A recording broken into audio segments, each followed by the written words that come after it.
every person goes through grief in a different way. And every person we grieve differently. And no two stories are the same. And I speak to a lot of people that are grieving from loss from suicide, which is another form of grief. There's so many forms of grief. And I realize how much I don't know. And I realize how many people come to me to discuss their grief and how much I don't know about it. And I must learn. Hello, and thank you for joining me here on Hope to Recharge podcast, the podcast that's designed to break the stigma around mental health and to create some hope and inspiration and give some practical tips to those that are struggling with mental health, whether it's from personal stories to break the stigma or some advice from professionals in the mental health community. Whether you are struggling with mental health on your own or you know a loved one that is struggling, we are here to support you and to create a community so you know you are not alone. The road to recovery can be difficult and challenging. At Hope to Recharge, we believe that in mental health, together is always better. I'm your host, Matana. Thank you for joining me here today.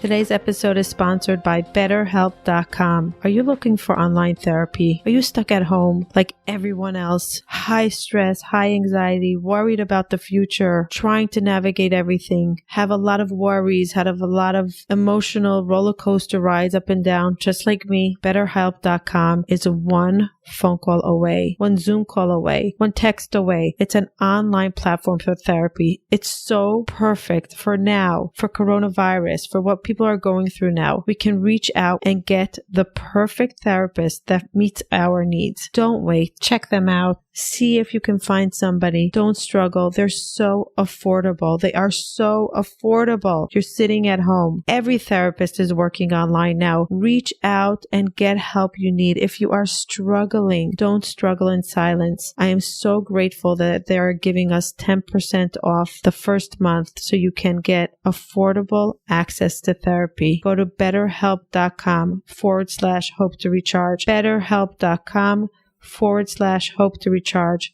Start your wellness, get help, get support you need. Hello, and thank you for joining me here on a Hope to Recharge podcast. Do you remember we said that in the beginning of every month, I'm going to do a short solo introduction to the month ahead and what to expect in the topic of the month. And I can't believe we're in July already. Sometimes I wake up in the morning, I have no idea if it's January or December or April or July. I literally have no idea. It's scary. COVID really does a good job on our mind and mixing us up, especially for me. Maybe I shouldn't say us, but I've been speaking to other people that are saying that they're really like disoriented. Like, what part of the year are we in? Is this summer? Is this winter? Is this the end? Is the beginning? So we're in July. And what was so shocking for me that I didn't know July 7th is my birthday. And somebody mentioned to me last week and they said, you know, your birthday is coming up. I said, my birthday is coming up? They're like, yeah, isn't it in July? I'm like, wait, right, we're in June, the end of June. That means my birthday is coming up. And I'm like, how did I not realize that we're at the end of the school year, even though I knew that we're in vacation already? Just, it's unbelievable how routine keeps our mind in check. And it's amazing how when we're out of routine and out of sorts and this whole coronavirus, not knowing what's going to be tomorrow just plays with my mind. And I'm like, wow, June is over. July is here. July is here. That means we're in the middle of the summer or the beginning of the summer. For me, it's middle of the summer because I always see the end, unfortunately. It's not a good mindset to be in, by the way. The best mindset is to be in the now. I'm always grieving, which is going to go into my discussion that we're going to be discussing now. I'm always grieving early the loss of something that I am in now. Something that I like now. If I yearn for summer comes and 3 days into summer, I'm like, oh no, but it's going to end in 2 months. Ari always makes fun of me. My husband always makes fun of me that when we are on a trip to somewhere, we can be flying somewhere and I'm like, he's so excited that we're going. And I'm like, but we have to come back in 3 weeks. And he's like, we haven't landed there yet. We haven't gotten there yet, and you're already returning. And I really think that this is part of who I am in working hard on myself and being in the moment, being now, and that grieving part of things that I love and not wanting to disconnect from it. So the whole time I'm preparing myself to disconnect from it instead of just being mindful, being present, being in the now. And I must say I came a long way after many, many, many years of work on this, but I still have a lot of work to do. Now that we're in the summer, I'm going to try to be mindful every single day about enjoying the summer, enjoying the vacation, that the kids don't have the Zoom classes, they don't have the stress of the online classes, the millions of emails that I have been getting from school. No more of that until who knows when, because we don't know what will be. And I'm really trying to just be in the now, enjoy the now. And I'm going to enjoy the month of July of my birthday. June was a great month. It was very short for me. I felt like it came and went so fast. We were discussing self-love in the month of June because I think self-love is the foundation of recovery. As I said previously, we had phenomenal guests. Phenomenal. I'm so grateful for the guests that we had. I learned so much from them. I started implementing self-love differently, showing up for myself differently, noticing where I'm coming short for myself. Very powerful month. And when we really exercise it, and it's not about learning and letting it go, it's learning and constant exercise, constant. I highly recommend, if you haven't listened to all the episodes of June, the self-love episodes, go back. We have 5 episodes about self-love, on the topic of self-love. So take the opportunity when you have it and just really gift yourself time to listen to the episodes because they're really helpful and powerful. The month of July, even though it's my birthday and I really don't want to discuss sad things. July is my happy month. It's the summer. It's the beginning of the summer. It's my birthday. Usually I travel a lot and it's July, not this year, unfortunately, but it's okay. But I decided that I'm going to dedicate July and maybe even August because I have a lot of episodes on the topic of grief. So I want to tell you what happened to me with grief and why I decided it's so important to discuss it and why I'm devoting a lot of time to grief. So in my personal life, I didn't have a close relative or a loved one pass away out of a tragedy or something that I'm really grieving. The closest people to me that passed away that I lost were my grandparents, and they were elderly, and they were the only people that I would witness grief. I didn't really experience so much grief when they passed away. My grandfather from my father's side, I didn't know. My grandmother from my father's side, I think I maybe met when I was a baby. I didn't know her either. My grandmother from my mother's side, I remember a little bit. I remember some things about her. I don't remember her very well. She passed away, I think, when I was 3rd or 4th grade. My grandfather from my mother's side, we were very close to, very, very, very close to. He lived up by us for many years in our home, and he was like our second father. He was a big part of our family and our life, and everything that we do in our existence in our childhood was surrounding my grandfather. So he was the only person that I really felt grief about, but I wouldn't say that it took me into like a deep sadness that I couldn't get out of it. I was young at the time. I think I didn't understand loss. I think I really didn't understand loss. But thank God I have all of my loved ones around me. So I didn't really experience grief, but I've been hearing about grief a lot. I've been hearing from people that approach me about their mental health and their crises in mental health with grief, what their journey in life with grief, where it took them and how life changed for them. They were amazing, functioning people, and then grief came along, loss, and what happened to them through that. From me hearing stories and being involved in stories, I realized that grief is something I really know very little about.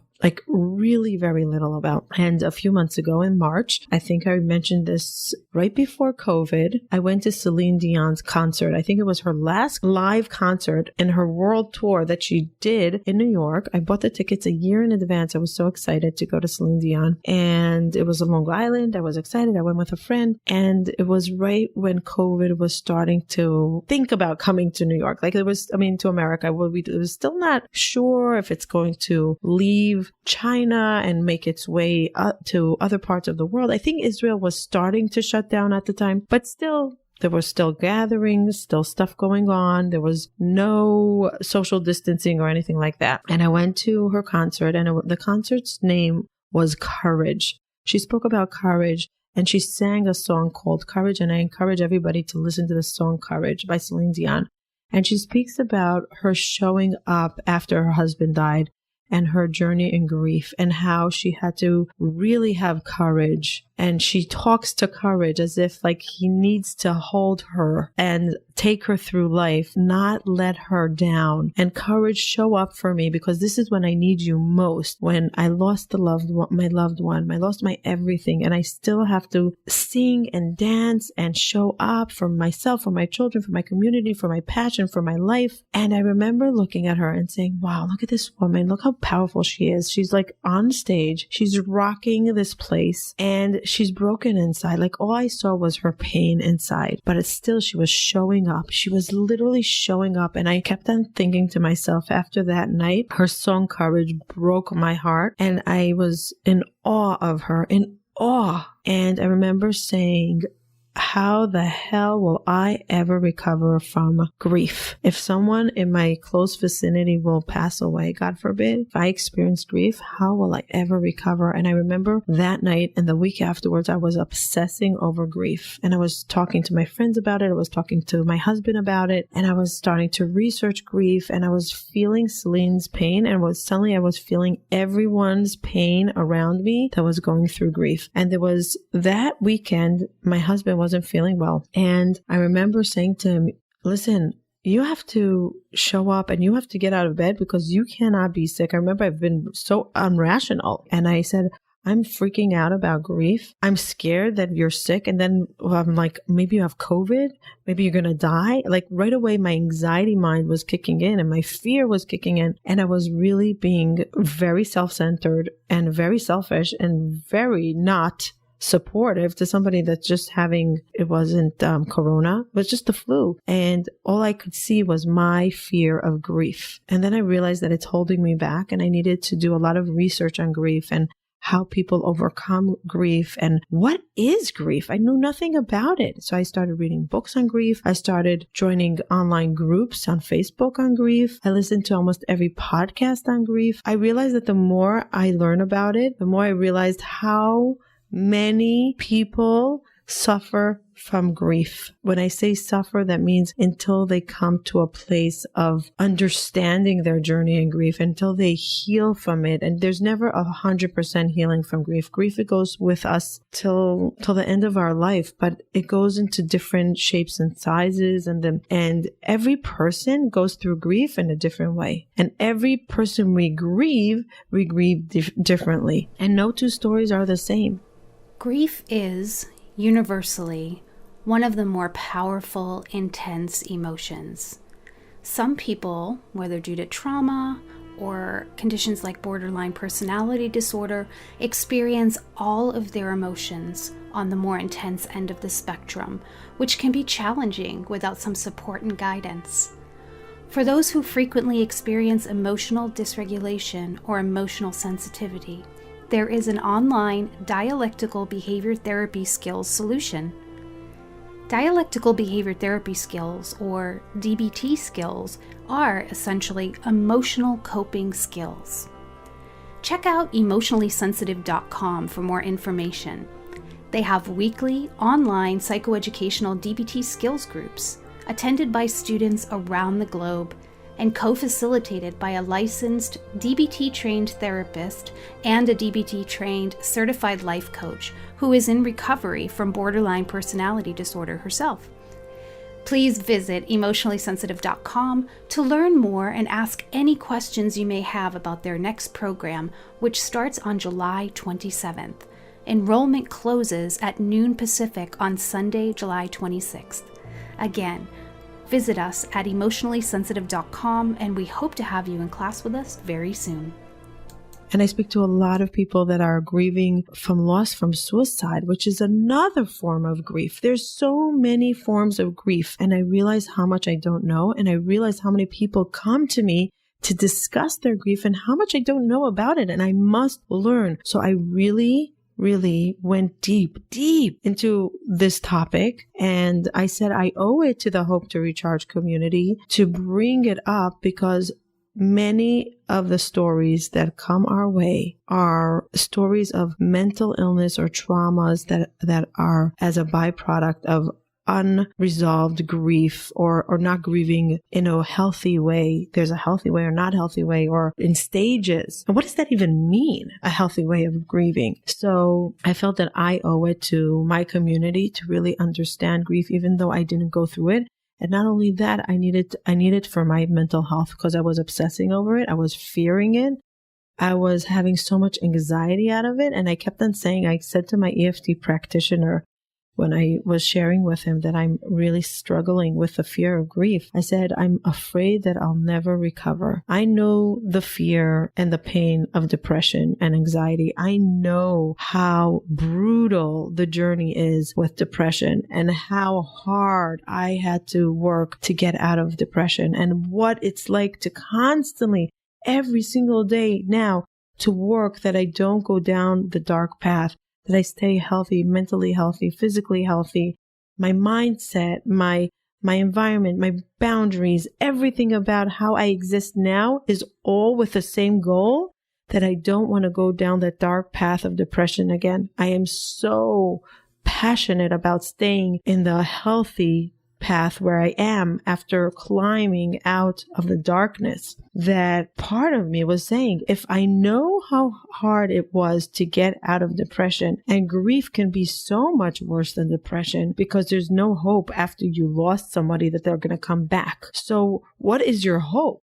How do you come back from that? How do you heal? My mind kept on saying to me, you will never heal. It was so hard to heal from depression. How are you going to ever heal from grief? Which is incorrect. Which was stories I was telling myself, setting myself up for failure, setting myself up for a ton of anxiety. And the more I learned about grief, the more I heard stories, the more I was open to understand, the more I realized that there's tons of people out there, unfortunately, that are struggling with grief, that are heartbreaking stories, losing children, losing babies, losing loved ones, tragic accidents, so many stuff that it's just hard to comprehend, suicide, so many struggles. And sometimes grief is also a grief of a loved relationship that ended, grief of a marriage, grief of a friendship, grief of a business that went bad and we put our heart and soul and dreams into,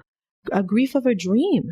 There's so many other stages of grief. It doesn't only have to be of a death of a loved one. So when I realized that there's so many stories in the world and surrounding me with grief, and people that succeeded to move on in life, to walk through grief and look it in the eye and cry through it and work through it and heal through it and go to the next level of life, of living life after death of a loved one or a loss. That's when I found a little bit of calmness inside me. And I wanted to share all these stories that I learned of hope, of what it's like to grieve for different people. And I think it's important that we have these conversations of what is grieving, why we need to grieve and allow ourselves to grieve, and what happens after we do the healthy way of grieving and getting to real hope and life and meaning. Like David Kessler says, he's the guru of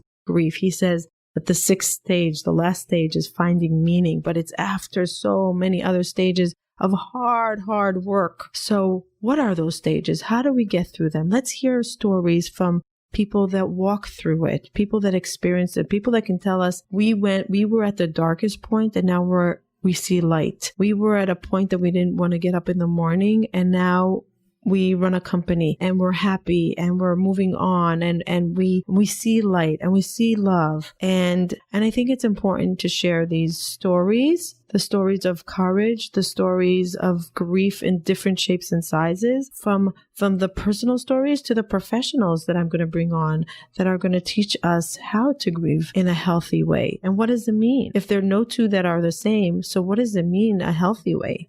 Is there a path? How do we know if we're on the right path if there's no paths that are alike? How do we surround ourselves with support, what is support during grief? So all these things, when I was doing my research on grief, I decided that I really want to designate a lot of episodes. I don't know if it's going to be July and half of August. Originally it was supposed to be only in July. Maybe it's going to be July and then we'll take a break and go to something not so intense and come back to it. I'm not sure. I have to see how it unfolds. But the episodes that I recorded are so powerful. I want to share it with you. And I'm looking forward to walking this journey with you because for me, it was a healing experience. For me, that I realized only after researching it that I had grief that I didn't even know about, that wasn't losing a parent, God forbid, a sibling, God forbid, all these tragedies that happen in the world. But there are other forms of grief that I went through in life, and I'm afraid of feeling that again.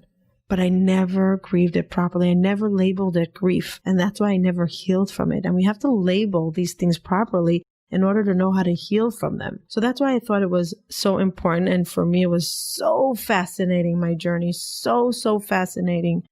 One of the episodes I'm going to share my story of understanding a certain part of grief in my life, not from losing a loved one, but a certain grief that I was grieving that I only realized after I deep dived into this topic. So that's what's coming up in July. I would love for you to share with us how you improved yourself with self-love, what you decided that you're going to do from now on to really implement self-love on yourself, to accept yourself, to acknowledge yourself, to take care of yourself so you can actually go to the next step of being the right vessel to healing, because that can only be when we take care of ourselves. So if you're anybody else out there that is listening to this and went through something in grief and they know how to get through grief and they have a story that they would like to share, please reach out to us. Go to our website, hopetorecharge.com. Go to contact us and send us an email and just tell us a few short notes on what you want to share. And someone will be in touch with you regarding that, because I think this topic is super important for mental health recovery. Super important, because at the end of the day, we all go through grief in life. There is no one that has the ticket to not go through grief, because that's part of life. Part of life is also death around us. And the way life goes, hopefully we outlive people that are older than us, and people that are older than us, eventually we will lose them or we'll go through grief. And we need to know how to be prepared for it, even though we can never be 100% prepared for it, because we can read all the books in the world and go through the courses. But until we actually feel the pain, we won't really understand it. But we can definitely know that there are tools out there, and understanding what we need in order to recover. I think especially through COVID, there was so much loss in the world, so much. And I think the world is grieving connection. The world is grieving love. The world is grieving the fact that they can't live the life the way they used to live. The world is grieving relationships that fell apart. There's so much grief. Businesses that fell apart. Cultures that fell apart. So many things that fell apart. We are grieving. We're in a state of grieving, of confusion. There's anger, there's frustration, there's denial, there's confusion, there's so much in grief. There's acceptance, there's holding space for pain, there's moving on, there's all these stages. So how do we walk through it? And I think it's a very important topic. So as much as I wanted my birthday month to be about something more fun, like mindset and gratitude, my favorite topic, and abundance and joy and mindfulness and attracting your dreams and all these fun stuff, I think we need to really do what is important, and we're going to deep dive into grief. Thank you for listening. Thank you for being a support. Thank you for always being here. Thank you for sharing your reviews. If you left a review, thank you. Every review matters. If you're listening to this right now, if you could do us a big favor, leave us a short review, even 5 words. Rating of reviews helps us go up on the chain of mental health to support others. We know how much this podcast is helping so many out there just walk through their pain, understand their pain, reach out for help, to break the stigma, to get rid of the shame, and to really try to create a better life. And in mental health, together is better. So we really appreciate each and every one of you that takes this time, your precious time, to leave a comment, a review, or even insights or your recommendations. I got so many recommendations that blew my mind, and I'm so grateful for each and every one of them. Thank you for being a part of this community. In mental health, together is better. Can't wait to see you on the other side after we discuss grief, and maybe we'll go into something happier afterwards. But until now, thanks for listening. Bye till next time. Thank you for joining us and taking the time to listen. I really appreciate it. Please hit the subscribe button so you can hear further episodes. If you are listening to us on iTunes, please leave feedback and ratings below. Let us know if there's any topic that you would like to hear from us in the future. Bye till next time.